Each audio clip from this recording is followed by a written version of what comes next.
are back with another jam-packed episode of Lunes Live. Your favorite compas got you covered with all of our NFL Week 8 takeaways.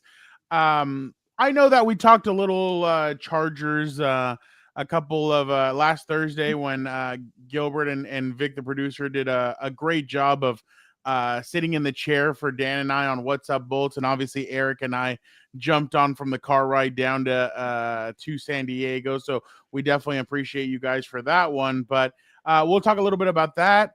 A new injury just hit the NFL moments ago. We'll get into that. Another injury hit a couple of hours ago. Is JJ ready, or will the Vikings make a trade? We'll get into all of that.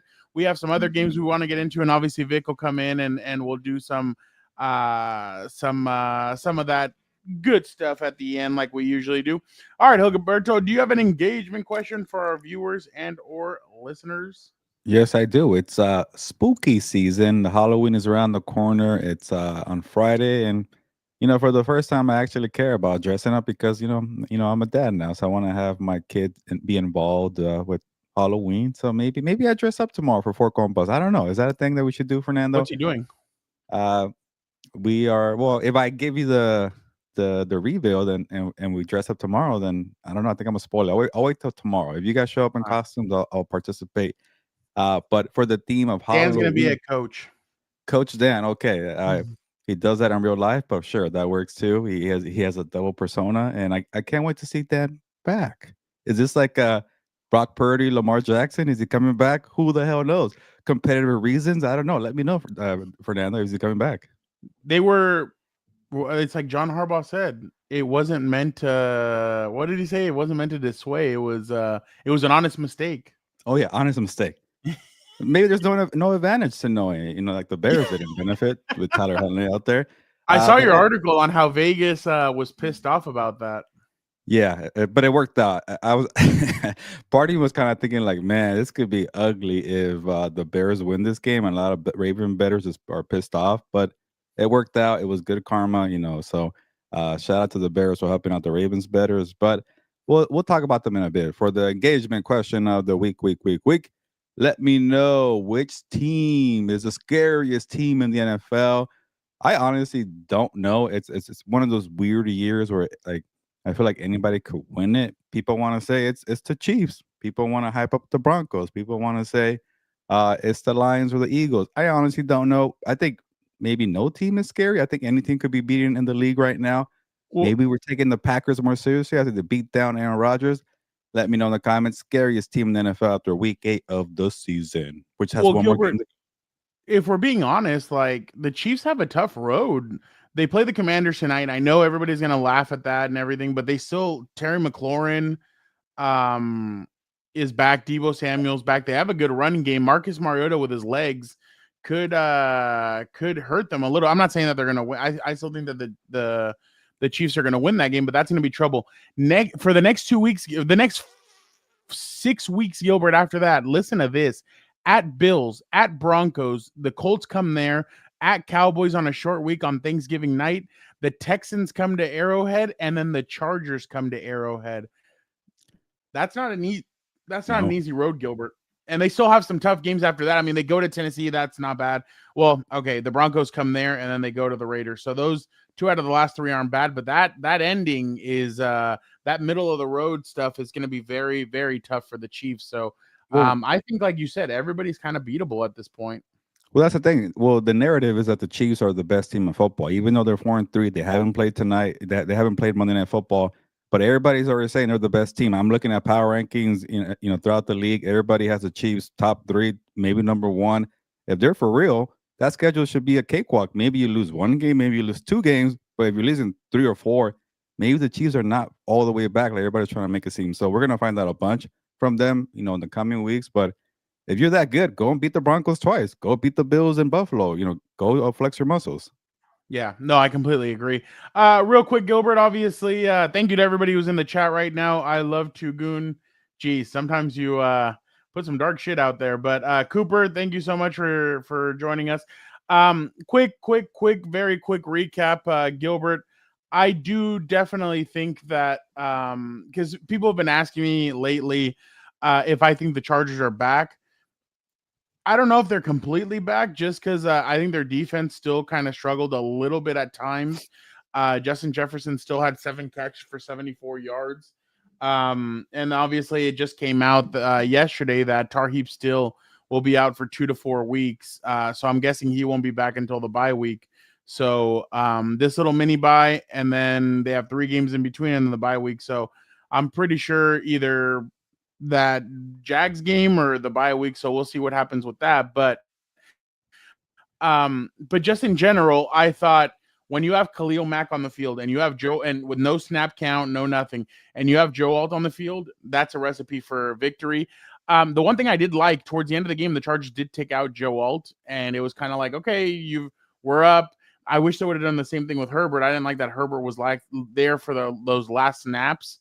I would have taken him out before that, but I think they did a really good job. I think the offense is very. I mean, for the offense to move the ball up and down, and I know people are saying that the Vikings offense isn't very good because of they lost their left tackle during the game, they lost their right tackle during the game, and then or didn't play during the game, and then but whatever. That doesn't matter. You have to beat who's in front of you. That's a good defense over there that the Vikings have. The Chargers were able to take it to them.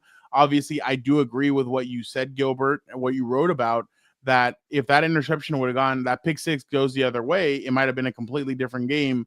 I do agree with that, but at the end of the day, it is what it is. They won.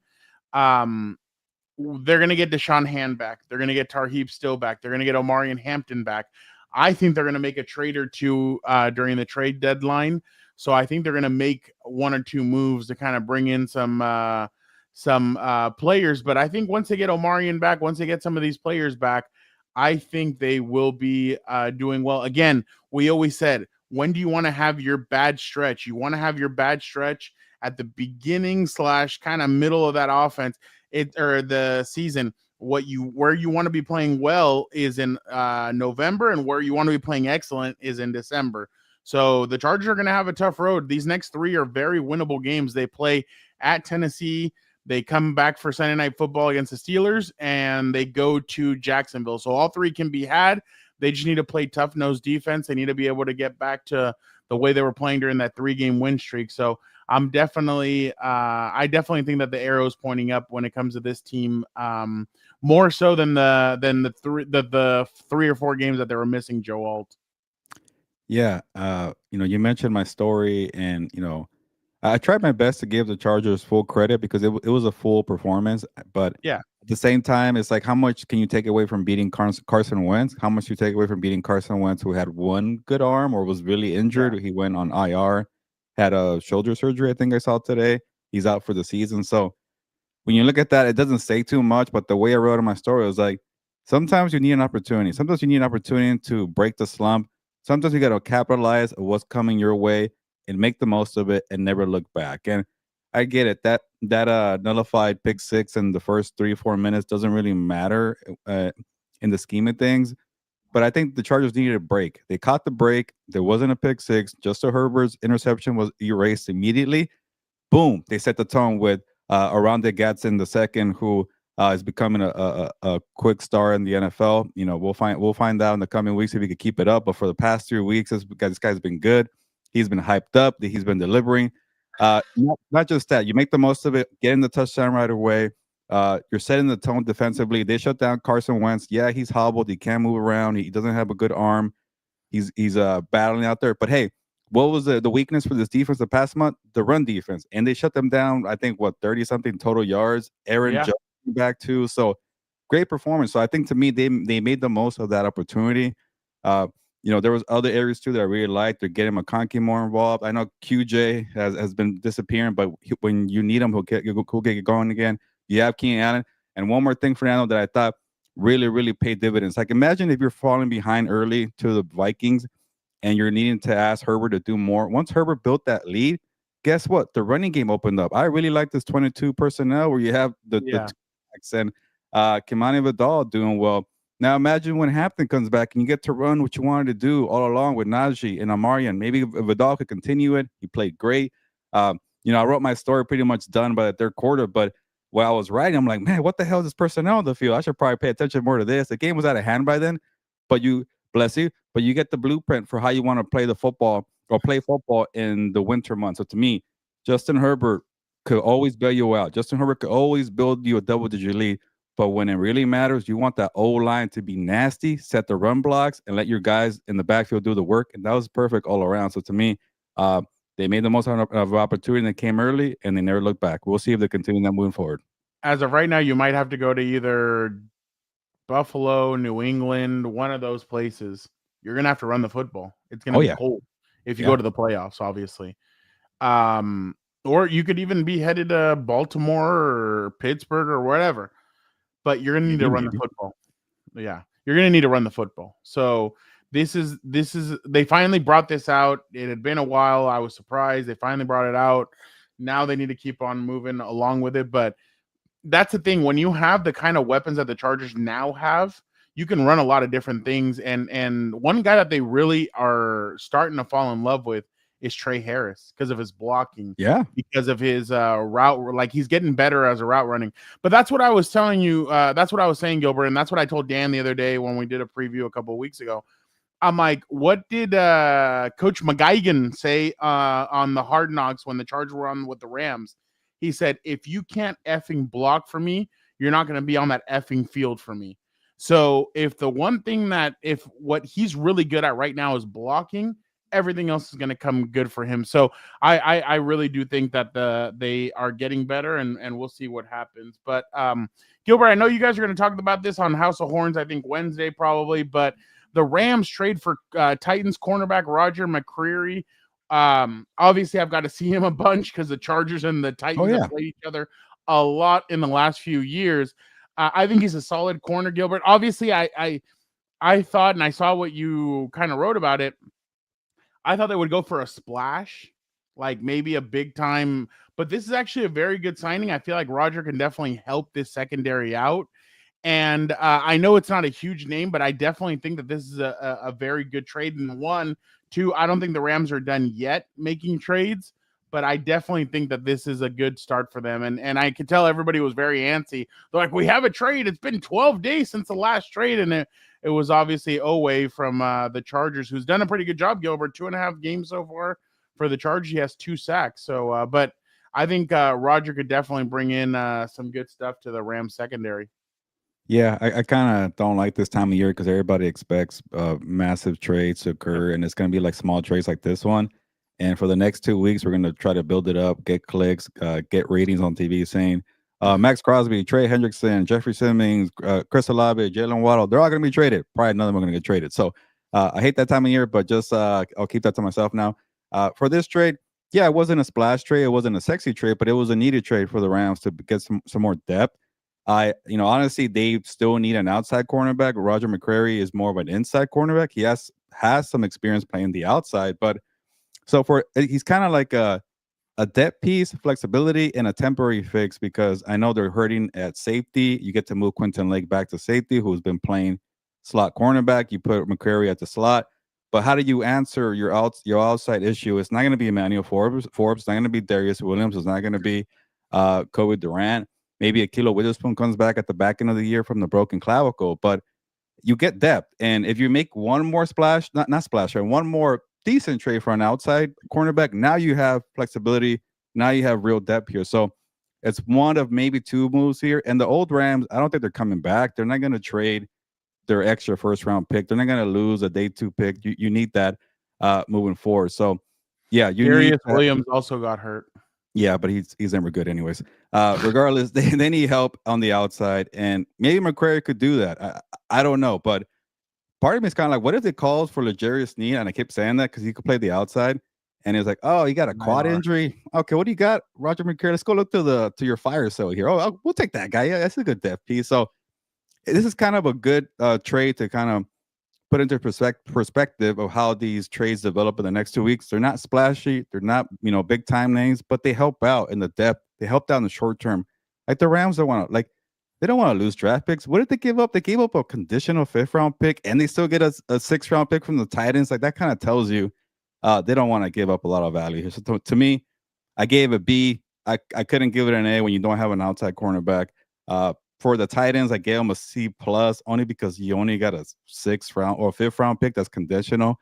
So to me, it doesn't really do a lot for the Titans. But in the long run, and asking for big trades, Fernando, they need to trade Jeffrey Simmons. Trade Jeffrey Simmons. Trade L'Jarius Sneed. If you don't want to trade anybody offensively because you're too worried about Cam Ward's development, I get it. Defensively, you have no reason to keep Jeffrey Simmons around. Go get a 2nd-round pick for him, maybe a 1st round. I don't know about that one. But to me, if you're a Titans fan, I don't know if they're out there.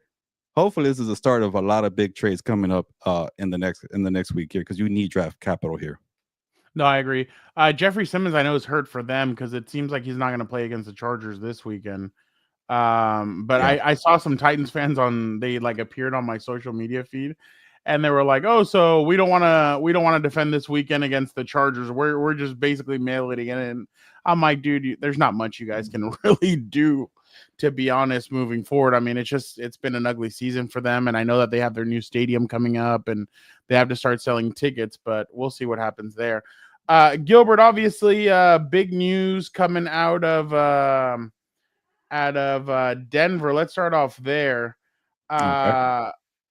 Cornerback Patrick Surtain out for 4 to 6 weeks due to Wow, that's really the timeline? Huh? That's really the recovery timeline? That's what they said. Hold That's on, let me a go long back. time. Wow. Okay. Let me go back. Let me confirm it for you. It is hold on. Oh yeah. He's out for 4 to 6 weeks dealing with a pectoral injury. Yeah, that's a big hit right there. And I was ready to say some good things about the Broncos too. That he's going to get a second opinion, but that as of right now, it is a pectoral issue, and that he got another injury. He sustained another injury also during the game, but yeah. So they'll be without their star, and their secondary is a little leaky at times. So without him, that's going to be a little bit rough. But Gilbert, let's just go right to it. Denver. Bo Nix, 19 and 29, 247, 4 touchdowns. J.K. Dobbins, 15 carries, 111. Troy Franklin, 6 catches, 89 yards, 2 touchdowns. On the other side, Dak Prescott, 19 of 31, 188, 2 interceptions. Milton was the only one that scored a touchdown. Javonte Williams, 13 carries, 41 yards, 2 touchdowns. Pickens and Lamb each had 7 catches for 70. So there was that. But Gilbert, is this more about the Cowboys and the way they just couldn't get anything going? Their defense kind of sucks. Or is this more about the Broncos kind of lighting them up? Look, I know I've been pretty critical of the Broncos, and I did say if they answer some questions with the Cowboys, I'll give them their credit. So I'll give them their credit before I give you the bad part. Bo Nix for the last 2 weeks, or the last game in a quarter, the 4th quarter was really good against the Giants. Yeah. He's been playing great. Like, to say good things about Bo Nix, the way he's been flashing, if he could keep it up, hey, maybe Sean Payton wasn't kind of having the Carnival Barker approach when he told every national reporter, my guy could be a superstar. He is looking like he has a higher ceiling, and I'll give him credit. He's playing great. At the same time, he's playing the Cowboys defense. So again, I'm going to try not to be too negative, but hey, he kept it up for 4 quarters, 5 quarters. There you go, 5 quarters. I'll give him praise for that. And I did say, hey, I'm interested to see if Bo Nix could go, touchdown for touchdown with Dak Prescott, another team that has their flaws, but they could score points. And I know the Broncos defense came to play and they shut down Dak Prescott, and they're like a legit top 5 defense on Sunday. But I bet if the Broncos defense had an off day, Bo Nix would have outlasted Dak Prescott. Like, Bo Nix was playing that well. I think he had a pick in the first drive, and then he had the next 4 out of 5 drives were touchdowns. So, hey, he was lighting up a bad Cowboys defense, but he was doing it. And I think his offense was better than Dak Prescott's. And I was giving a lot of praise to his offense. So to me, a lot of credit to you, Bo Nix. You also look a lot better than Caleb Williams. More credit, Bo Nix here. So if the Broncos defense could play that way, if they get the coaching and the play calling from Sean Payton that they got yesterday, if Bo Nix to keep doing that as a passer and not be so inaccurate, he has good timely downfield shots. He's also mobile. I really like what they have cooking there. J.K. Dobbins has been doing well. They might need a number one wide receiver in the future, but hey, to Bo Nix's credit, he's getting it done. And this is where kind of where the praise stops. It's like, okay, I don't want to be a hater. It's just I need to see more, and and I get it. It's week 8 already, and they're 6-2, but you haven't played KC, and you lost to the Colts, you lost to the Chargers. So anytime you had a big boy game in the AFC, credit for being the Eagles. I'll give you the credit for being the Eagles, but in the AFC, you failed every test. So how can I praise you when you haven't played the Chiefs not once yet? You lost to the Chargers already. I'm gonna praise the Patriots later on, but you know what the Patriots have that the Broncos don't have? The Patriots beat an AFC rival. They beat the freaking Bills, and they're leading the division. In Buffalo. In Buffalo, I haven't seen the Broncos do that. So until I see that game in a couple of weeks, I can't jump in. I can't be like, I can't say I was wrong, and I can't say I'm gonna jump in. It's just, hey, we're passing questions that I've been having for this team, and I'm giving you the credit. Bo Nix, I like it, but you were playing 2 bad defenses from the NFC East. And I'll say this: what the hell happened to the Giants defense, man? They're starting to, I don't know. That's another topic for another day. But for 5 quarters against the NFC East, Bo Nix lit them up, and that's where I'll end it here. If lightning hits and everything's clicking for this Broncos team, I could see them making noise. It's just I'm not gonna bet on it yet. And call me a hater or whatever you want to do. Until I see them play the Chiefs, I can't bet on them. I completely agree with you. I mean, it looked like they were playing a flag football game on offense when they were playing against the Cowboys defense. Cowboys defense struggled. I mean, they could not get anything. Like they couldn't sack Bo Nix. They couldn't get to Bo Nix. They how many? Let's see. I have it right here. Let's see how many. That was just an embarrassing defensive performance. They only had 1 hit on him and no sacks. And it's not because the Broncos' offensive line is so good. It's just that they're just bad. And then they had a bunch of injuries. The Cowboys did on their defense, so that doesn't help any either. But yeah, no, I completely agree with you. I still need to see it from Bo Nix. I mean, I know he can beat up on bad teams. Well, even not that bad because they lost to the Jets, but you need to be able to be consistent, and that's the thing. I mean, and they really right now is like kind of the soft part of their schedule from what I've noticed. They go to the Texans after. I think they're on their bye. No, they don't have a bye week yet. They play at Texans. That's going to be a tough game. That's going to be a really tough game because of their defense. But if they beat them, I'm not going to just throw a parade. No, neither do I. And then the Raiders come there on Thursday night in the short week. The Broncos, the Chiefs come to Arrow or to that's a big one, yeah. Then the Broncos go to the Commanders. Then the Broncos go to the Raiders. The Packers come there. Oh. The Jaguars come there. They go to the Chiefs, and then the Wow, that December schedule is pretty tough. You have not the at Raiders. Well, even the at Raiders is going to be tough because I'm not going to run away with the division. I know people are kind of worried about that right now. I mean, they're only 1 game ahead, and if they lost the game and the Chargers won it, the Chargers are ahead. So yeah, no, I agree with you. I still need to see it from Bo Nix on some of these bigger teams. Obviously their schedule fell into a third place schedule. So we'll see what they do moving forward. But I like the Broncos defense. I just think their secondary is a little like, I know they have Surtain, and Surtain can lock guys down, but then kind of the other cornerbacks, I know like people were praising, like, I don't know for what reason yesterday. Was it Jim Nance and Phil Simms? They were like all over Riley Moss, and I'm like, is it because he's a white corner? Yeah, like he gets bumped. Yeah, I was kind of like, he doesn't do anything all that well. Like he's okay, but they were just like, oh my god, this guy's so special, blah blah blah, and I'm kind of like, and then we haven't really seen number 2 cornerback. Well, yeah, but we haven't seen anything from the rookie either from Texas. Yeah, we haven't seen anything from him. So I mean, maybe it'll take him a little bit longer, but. Again, do the Broncos have dogs? They do. They have a lot of dogs on defense. On offense, I still need to see it. I know J.K. Dobbins is a dog. Like, I mean, I've seen it up close and personal. The guy just keeps on going. He's a very good runner, and I'm sure now the Chargers are kind of like shit. Like, if we would have had him and Omarion Hampton, I think we would have been pretty good. But, actually, yeah. But obviously, Naj wasn't that bad for him. So, I mean, we'll see. I'm still not a Broncos believer.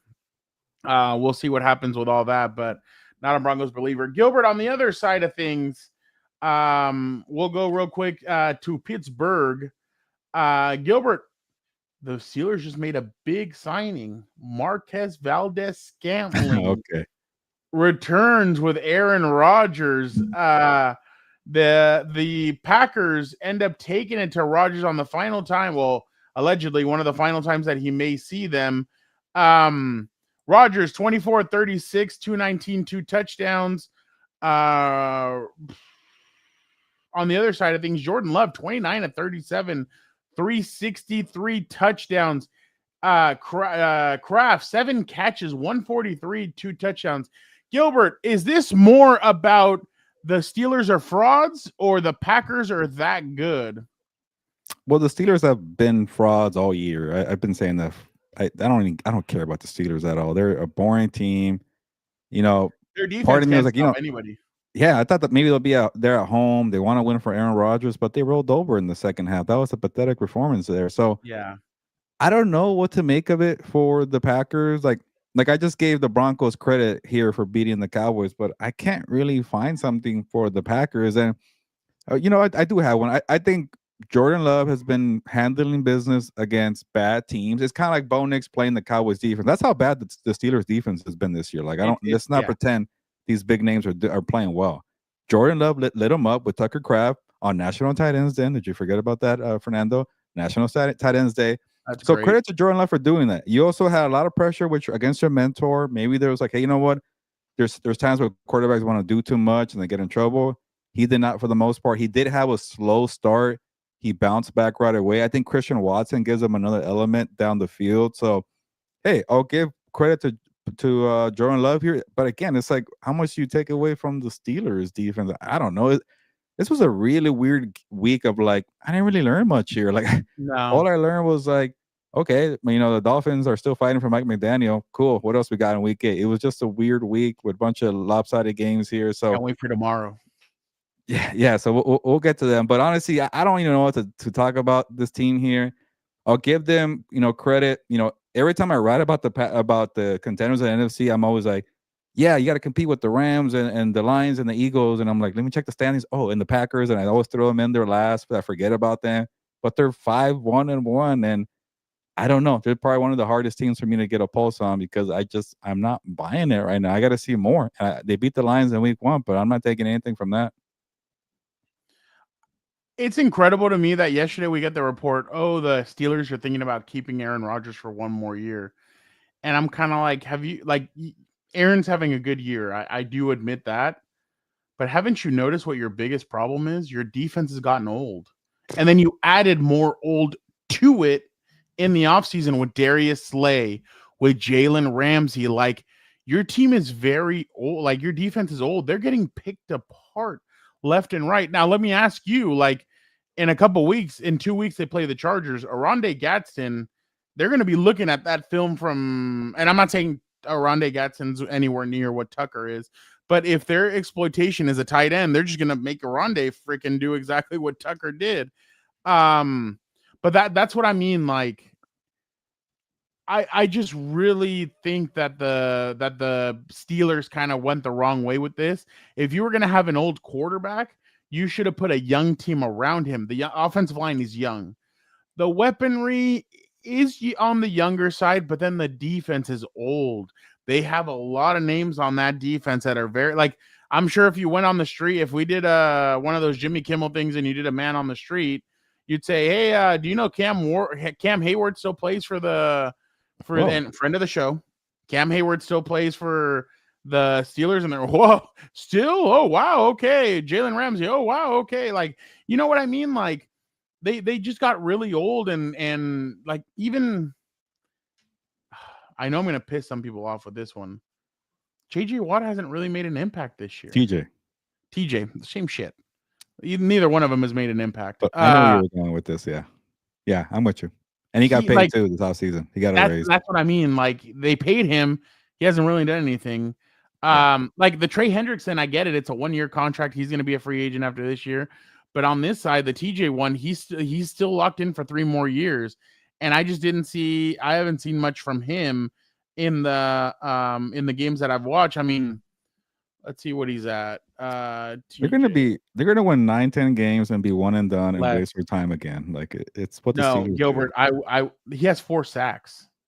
Like Tuli Pelotu got that in one game. I'm not even Miles trying Garrett to. got 5 yesterday. Huh? Miles Yeah. Garrett got And 5 then he yesterday. threw his freaking helmet like he's fed up. Gilbert, there's no way. Listen to this schedule, Gilbert. There's no way they win 10 games now. Okay. The Colts come there. I got like 9, I think. The Colts come there. No. They go to the Chargers. No. The Bengals come there. Yeah, I'll give them. Yeah. They go to the Bears. Yeah. The Bills come to the Steelers. Steelers go to the Ravens. Dolphins come to the Steelers. Jackson. Yes. Steelers go to the Lions. No. Steelers go to the Browns. Yeah. Ravens come to the Steelers. They'll split. That's 5 more. They'll win 9 games. Yeah. Yeah. 8 or 9 games. For a wild card spot, or maybe the division. The division's crap. No, it might be for the division. But I think what happened is Baltimore that team. And let's move over to the other game, the last game, and then we'll bring in Vic, the producer. The other game that I was very impressed with, Gilbert, and not because of anything, but there's been a lot of scrutiny on John Harbaugh. There's been a lot of, well, maybe it's time for him to get fired or to bring in somebody new, and the team fights for him. Now, I think where they completely went wrong, the Ravens, is bringing in Cooper Rush to play quarterback for them. Oh, yeah. Yeah, good point. Snoop Huntley should have been the quarterback since the beginning, and you might have won a couple more games. Now, I will say this. I do think that they kind of saved their season with the BS that happened with the Steelers now losing and their schedule kind of looking lame. The freaking, what's it called? The Jets losing to the Jets beating the Bengals. I think that obviously opened the door for the Ravens that are 2-5. They play on a short week Thursday night in Miami. That's going to be an interesting game. I know everybody's probably going to lean Buffalo or Baltimore, but that might be tougher than what people think, especially because Lamar's going to be coming. He hasn't played a game in 3 weeks or 4 weeks. We'll see how he does there. But Gilbert, I thought this game really showed fight from Baltimore. They showed grit. They were able to slow down a Bears team that everybody was very excited about. They've won 4 games in a row. They're playing very well. They just beat, what's it called on Monday Night Football? Caleb's looking very good, and his decision-making shouldn't be questioned. Well, where are we at now? I mean, yeah, Caleb got his stats. He stuffed his stats in there, in a sense. Roma Dunze, 7 catches, 114, but they didn't look like that special team that people thought that the Bears were that are supposedly they were looking like. They struggled against a very good Baltimore. I know that Baltimore's defense has caught a lot of flack lately, but I thought they did really well against Buffalo or against Chicago's. I don't know why I keep on bringing up Buffalo. They did really well against Chicago's offense. I mean, to lose to Snoop Huntley, I'm sorry, but like if I'm being honest, to lose to them, like not a very good look. And then all you could muster up was 1 DeAndre Swift touchdown. The other way you got points were 3 Cairo Santos field goals against a team that got the brakes beat off of them by multiple teams. Like you're looking pretty sorry right now if you're Chicago. I mean, there's a lot of questions about both of you or about you with the Ravens. Everybody's saying the same thing. Just wait till Lamar comes back and they'll get going. We don't know that obviously if they will or they're not, but the division's wide open still. But on the other side, everybody's saying, yeah, Chicago's not on the same level as Green Bay or Detroit. And I do agree with that.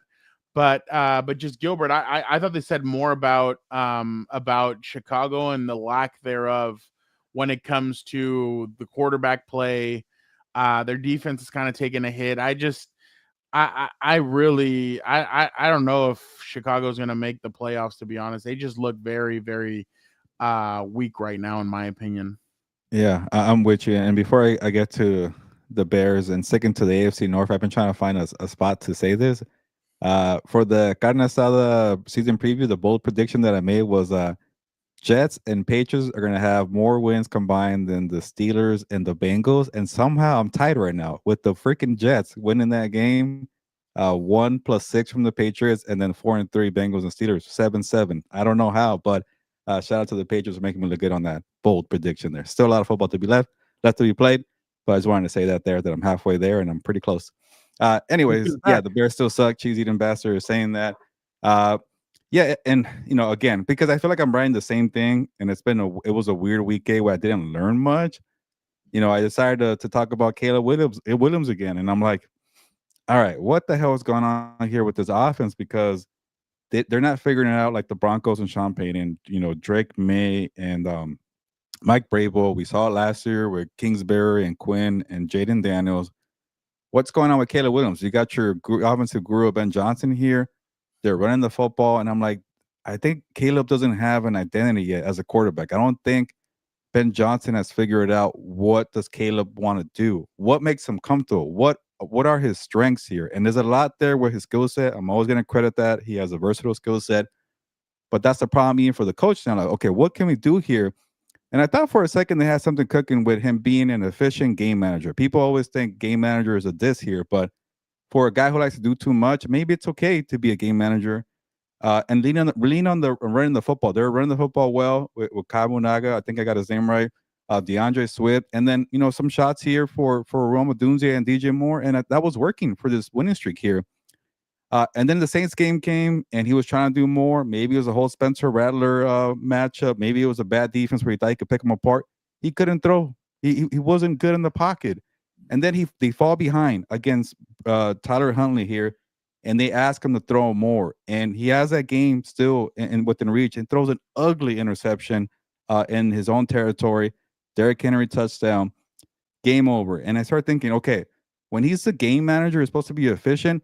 He's not good at that because when he operates in the pocket, he's not a quick reactor and he's not making quick decisions. I won't criticize him for not being able to read defenses. I'm not one of these guys who likes to watch tape and pretend I know what's going through people's minds.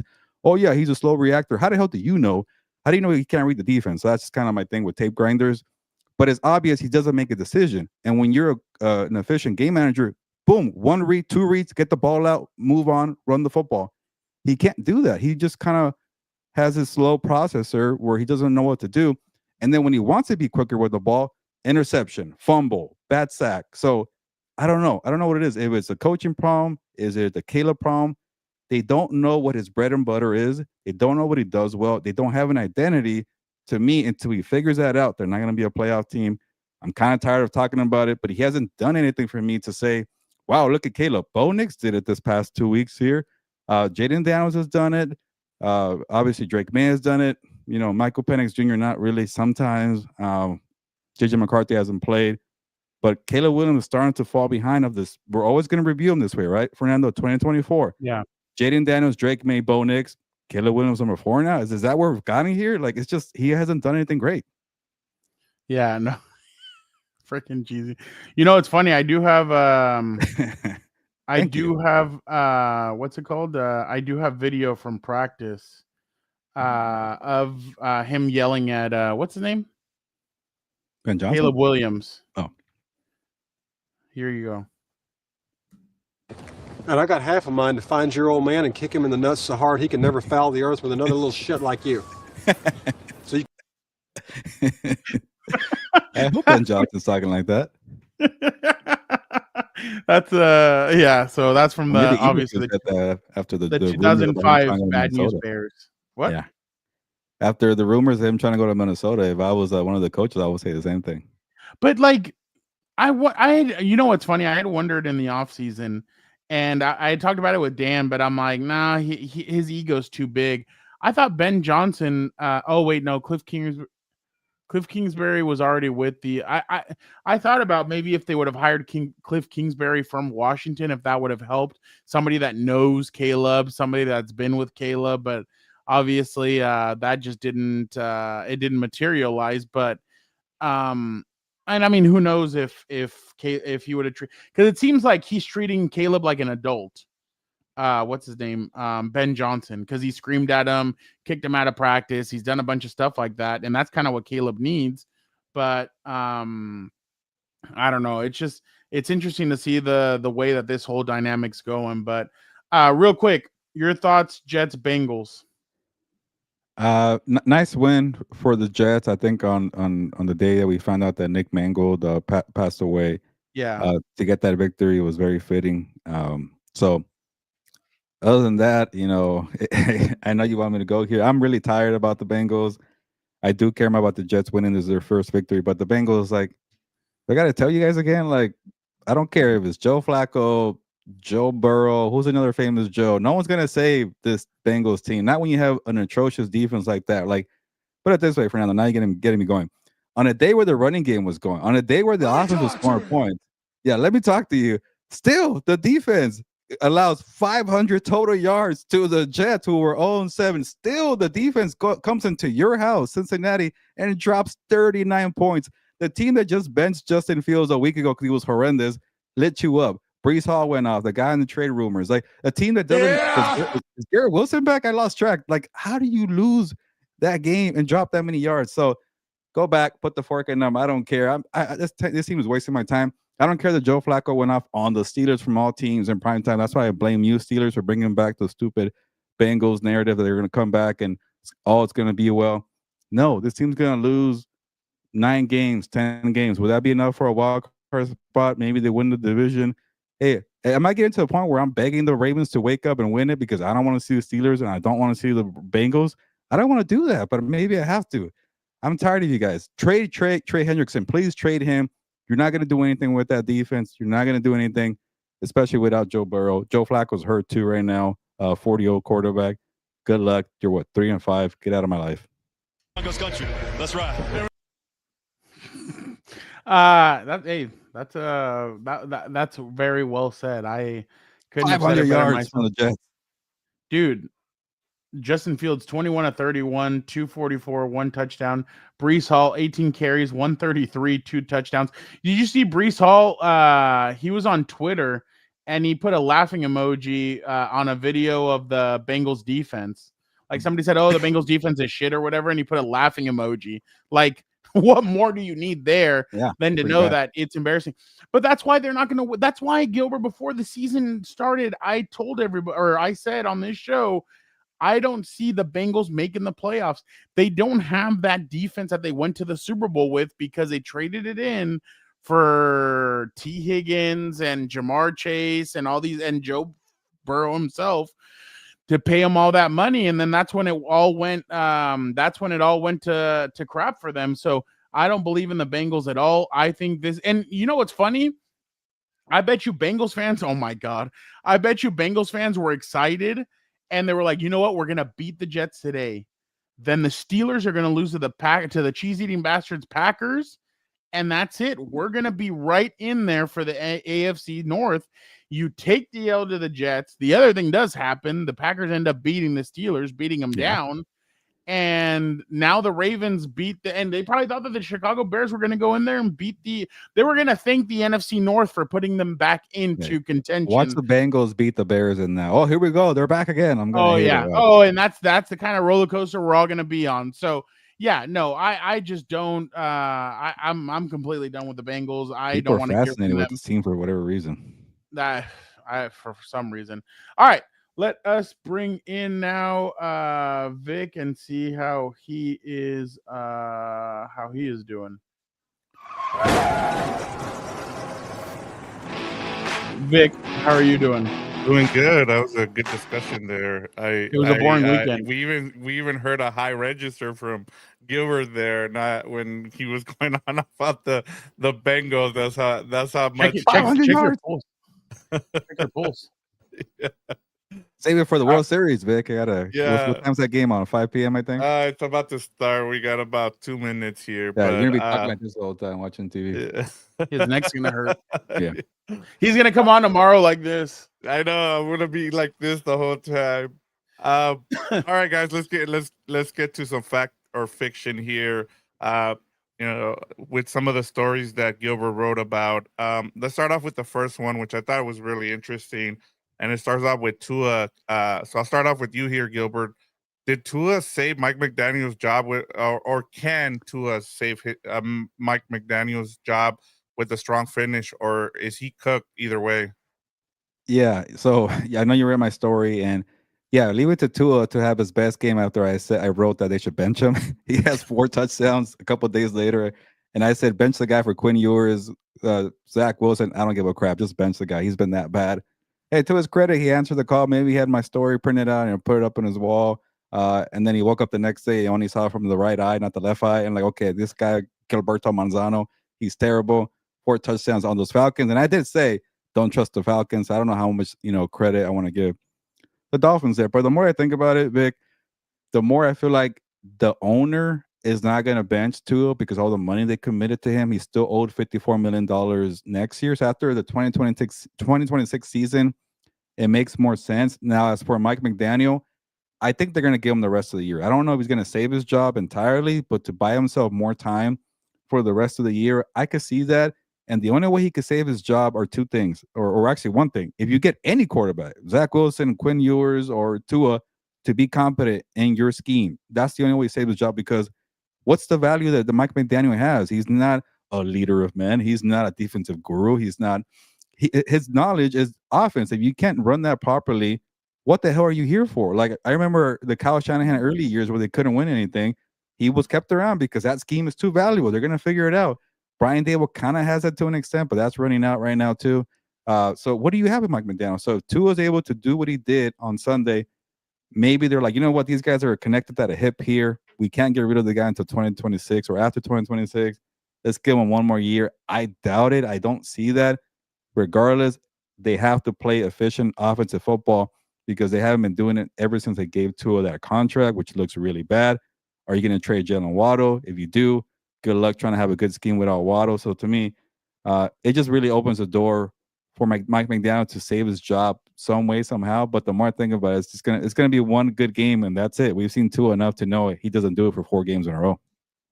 Yeah. There's oh my Go God, ahead. sorry. Go ahead. I was gonna say you up here just with the owner and the whole situation. I don't know if you guys have heard about this, but it sounds like there's like a succession plan that is kind of going in the wrong way here, where the owner wanted to leave the team to his daughter, but then he hires a dude, and then he ended up hooking up, kind of like what we've seen with Triple H and the WWE. I didn't know that. Kind of going on there with that. So, like, what do you see happening here, Fernando? Do you think he just keeps it, or keeps Mike McDaniel just because he's trying to figure out the succession plan, or is it just like, hey, you know what? I'm gonna just do whatever's best for the team going forward. I think you have a chance to start over now. If they keep on losing and they have like a top 10 draft pick, there's a lot you can do with that. But why would you leave that to a head coach who you feel like is kind of dead in the water? I mean, you kind of seen what's happened where Jalen Ramsey didn't respect him. Some of the older players haven't respected his style. He's a little weird. I mean, I kind of asked one of the Dolphins guys, and I asked him, I'm like, what is it about him? He's like, one day he comes in and he's like, oh, somebody asked him, what are you so happy about?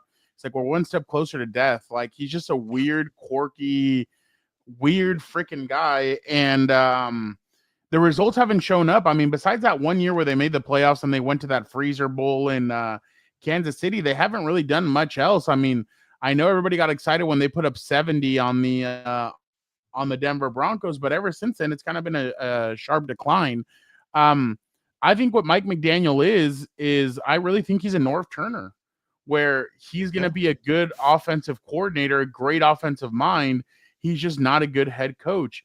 And the thing is that, and obviously Gilbert and I saw this firsthand, is that when you ascend to the level of Jedi, when you ascend to the level of master, when you ascend to a head coach, what you're supposed to do is you're supposed to be in every single meeting room, not just on the offensive side of things, not just in the quarterback room. Like, you're supposed to be everywhere and making sure that you're checking in on every single aspect of this team.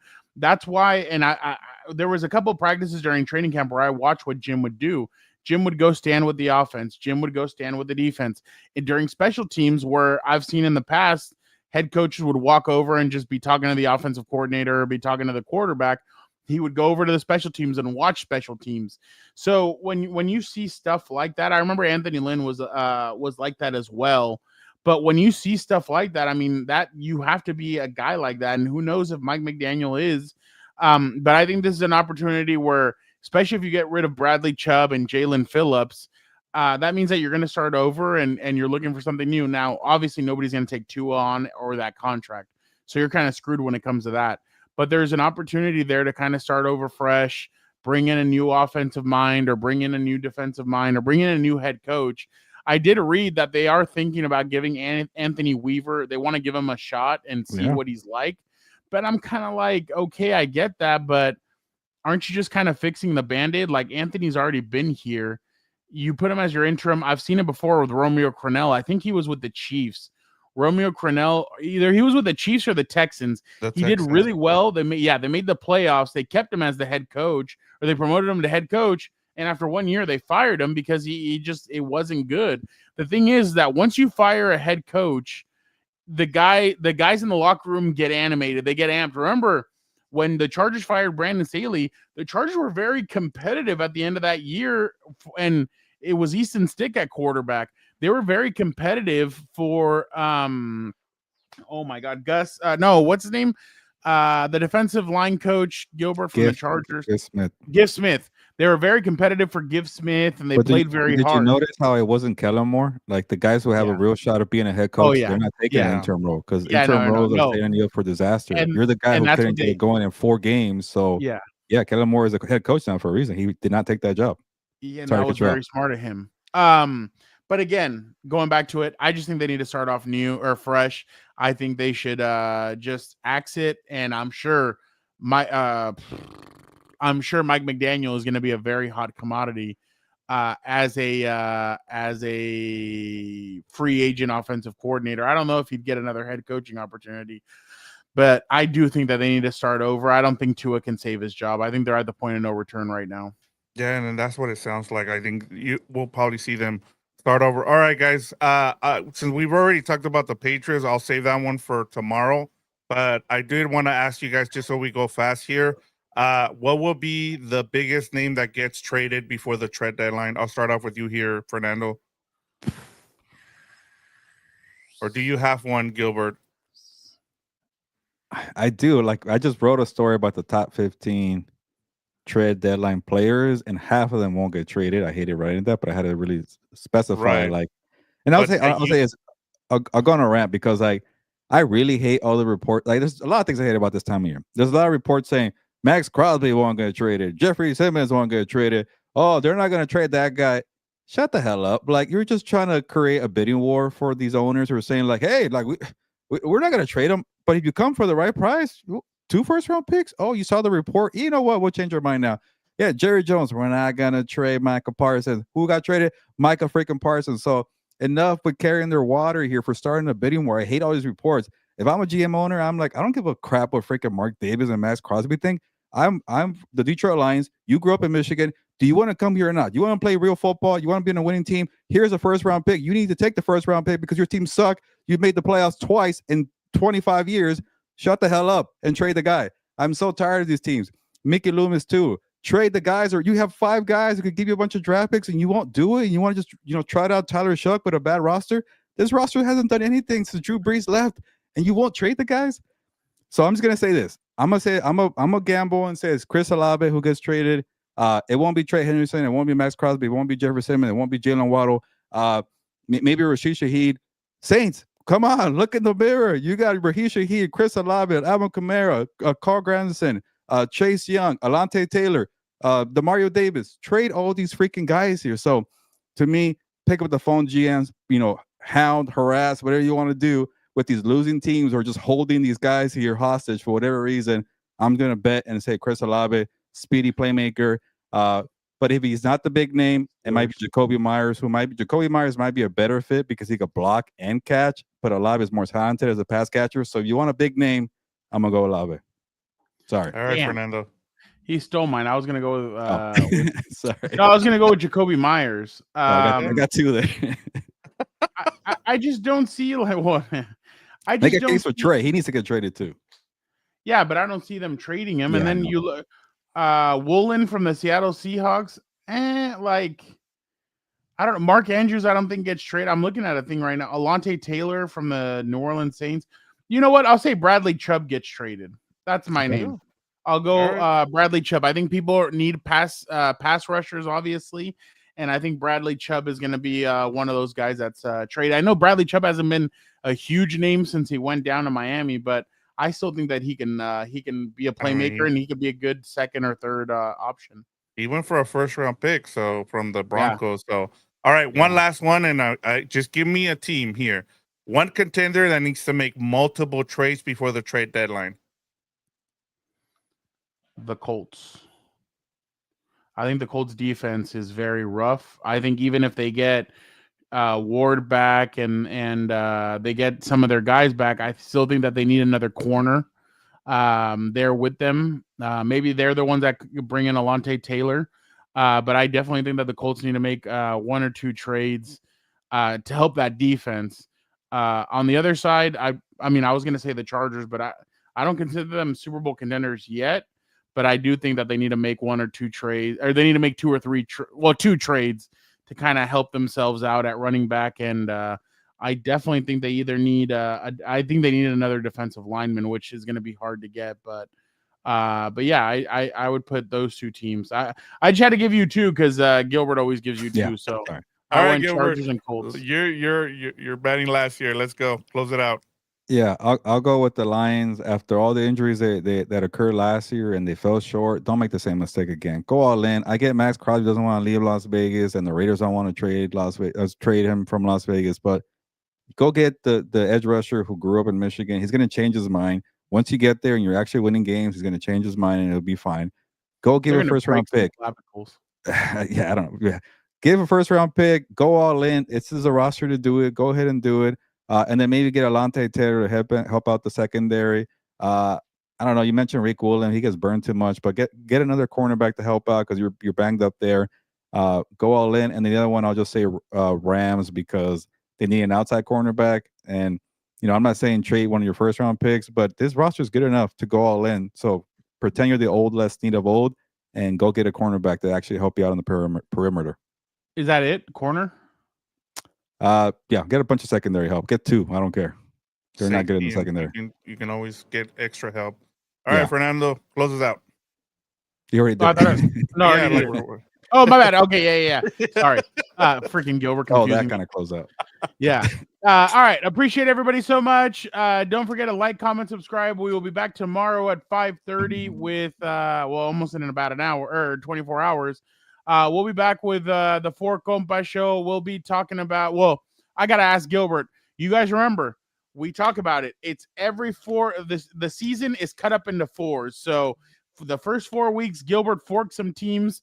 Is he forking the same? Is he going to keep his fork or is he unforking?